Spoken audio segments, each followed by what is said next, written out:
আপনি কি প্রস্তুত যদি আজই আপনার জীবনের শেষ দিন হয়? মৃত্যু এটা এমন একটি সত্য যা থেকে কেউ পালাতে পারে না। আল্লাহ তাআলা কুরআনে বলেন, প্রত্যেক প্রাণী মৃত্যুর স্বাদ গ্রহণ করবে।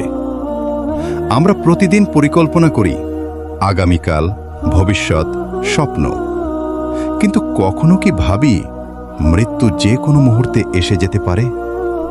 রাসূলুল্লাহ সাল্লাল্লাহু আলাইহি সাল্লাম আমাদের শিখিয়েছেন মৃত্যুকে বেশি বেশি স্মরণ করতে এবং সব সময় তার জন্য প্রস্তুত থাকতে।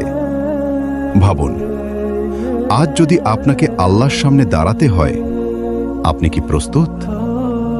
সময় থাকতে ফিরে আসুন, নামাজ, তাওবা, ভালো কাজে নিজেকে গড়ে তুলুন, কারণ মৃত্যু হঠাৎই আসবে, আর প্রস্তুত থাকাই হবে আপনার সবচেয়ে বড় সফলতা।